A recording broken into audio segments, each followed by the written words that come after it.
Paname. Ici c'est Paname. Ici c'est Paname. Ici c'est Paname. J'ai la tronche du parigot, le cœur qui palpite. On chante, on crie, Paris est magique. Le rouge, le bleu, fier de nos couleurs. Le parc en feu, ressens-tu la ferveur? Salutations mes humains COP, j'espère que vous vous portez bien et bienvenue sur la chaîne. Bon vendredi à toutes et à tous. On se retrouve pour une toute nouvelle vidéo, l'avant-match. Nos Parisiens qui vont affronter demain à 17 h pour cette 28e journée de Ligue 1, le SCO d'Angers. Alors je m'en excuse par avance, ce ne sera pas aujourd'hui un avant-match traditionnel, hein, où on fait les stats des deux équipes, on parle de notre adversaire, on parle de nos rouges et bleus. Non, aujourd'hui on va plutôt faire une synthèse de tout ça et surtout des attentes sur ce match par rapport à nos Parisiens, puisque oui, demain, il y a le SCO d'Angers, mais surtout mercredi, il y a Aston Villa. Bref, on parlera de tout ça après. Il y a une chose que j'ai envie de clarifier déjà pour commencer cette vidéo. Hier, on a appris une information comme quoi il y avait un jeune belge-marocain du nom de Ilian Mande, si je ne dis pas de bêtises, qui a rejoint le Paris Saint-Germain en tout cas, qui vient s'entraîner avec le PSG. C'est très important de le stipuler, de le dire. Non, parce que vous le savez, dès qu'on parle d'un joueur pas très connu et qu'on associe le nom Paris Saint-Germain, tout de suite, hein, les fake news, les titres putaclic, et ça commence à raconter des bêtises. Alors, en l'état actuel, le joueur n'appartient pas au PSG, n'a signé aucun contrat avec Paris et ne s'entraîne qu'avec le groupe Espoir. C'est tout. Il ne s'entraîne qu'avec le groupe Espoir. Il n'y a rien du tout. Alors, j'ai été fouiller un petit peu, hein, ce joueur, donc Ilian Mande, belgeo-marocain, il a 19 ans, je crois, 1,80 m quand même, ça va, c'est bien, un beau bébé. Très technique, paraît-il, hein, de ce que des gens disent de lui. Il joue milieu, il peut jouer aussi ailier droit, je crois, et il évoluait en D2 belge. Mais malheureusement, son club a fait faillite, son club a mis les clés sous la porte, et il s'est retrouvé sans club à partir de cet hiver, je crois, décembre ou janvier. Et depuis, il galérait à trouver un club pour s'entraîner. Et semble-t-il que Paris lui a ouvert ses portes. Il s'entraîne avec le PSG, très bien, mais là, en l'état actuel, les gars, il n'y a rien du tout. Donc, si vous voyez des vidéos où on vous dit que ce jeune joueur a signé, je sais pas quoi, c'est du fake, c'est pas vrai, il n'a pas signé. En tout cas, pour l'instant, il n'y a rien. Il s'entraîne seulement avec le groupe Espoir. Alors, au vu des échos par rapport à ce jeune qui s'entraîne en ce moment avec Paris, ça a l'air concluant, il a l'air pas mal, il a l'air de plaire en tout cas. Maintenant, on va laisser, on verra bien. Mais là, en l'état actuel, les gars, il n'y a rien du tout. Donc, je tenais quand même à clarifier ce dossier. Bref, on s'abonne à la chaîne si ce n'est toujours pas fait. La petite clochette à côté, on clique dessus pour les notifications, le référencement. On met son plus beau pouce bleu et on lâche son petit commentaire. Alors demain, coup d'envoi à l'heure du goûter, 17 h, hein, nos Parisiens qui vont accueillir le SCO d'Angers. Le SCO d'Angers qui est en danger, hein, sans mauvais jeu de mots, les gars, ils ont beaucoup de mal. 4 défaites d'affilée sur les 4 derniers matchs qu'ils ont fait. Ah, c'est dur, ils sont là, ils se battent pour se maintenir en Ligue 1, c'est très très compliqué.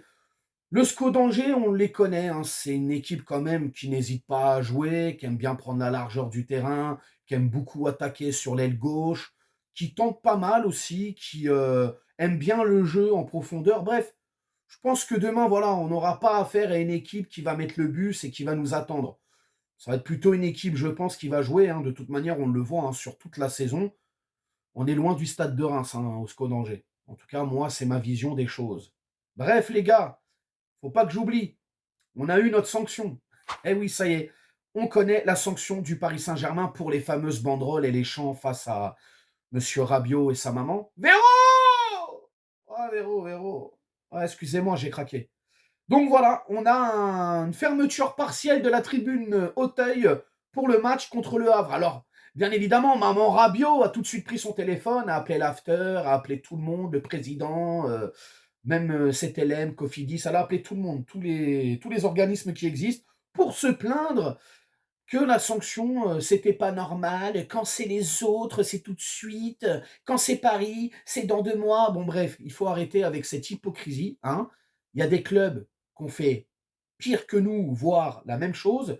Il n'y a pas eu de sanction. Donc nous, on a été sanctionnés quand même. Donc tranquille, on redescend un petit peu, Véro, hein. Bref, les attentes pour nos Parisiens demain. Alors, sans grande surprise, hein, je pense que nos Parisiens vont s'imposer. Alors déjà, un simple match nul, chose que l'on ne souhaite pas, bien évidemment, on sera sacré champion de France. Pour la 13e fois de notre histoire, devant notre public, au Parc des Princes. On va chanter. Oui, parce que moi, j'y serai, donc ça va être cool.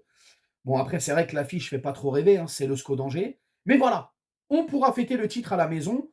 Paris va s'imposer, les gars. Ça va être, je ne vais pas dire facile non plus, mais normalement, ça va très bien se passer.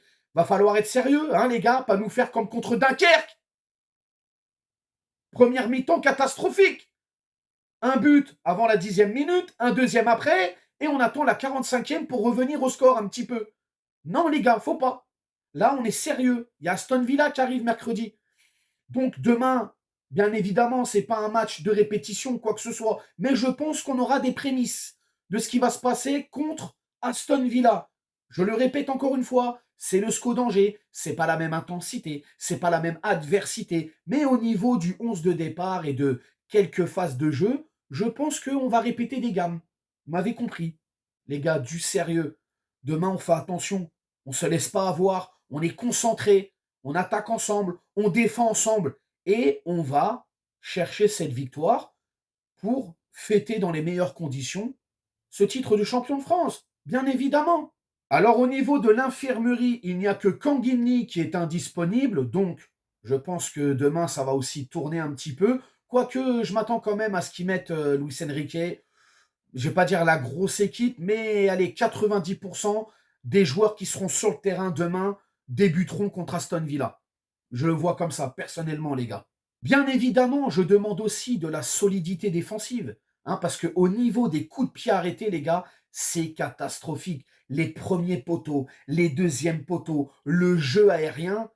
Oh, on a des grands gaillards, ils servent à rien. Alors s'il n'y a Pacho, heureusement Pacho.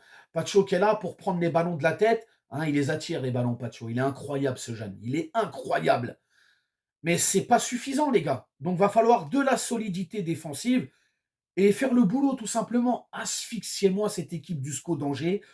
Faut les trucider, faut leur faire mal et c'est les respecter. En agissant comme ça, on respecte l'adversaire. Ils sont plus faibles que nous, sans les prendre de haut. Voilà, je suis désolé, les gars. C'est la réalité des choses. On fait les choses à fond, on va chercher la victoire. Au niveau du 11 de départ pour demain, les gars, 4-3-3 comme d'habitude, avec un Donnarumma dans les cages.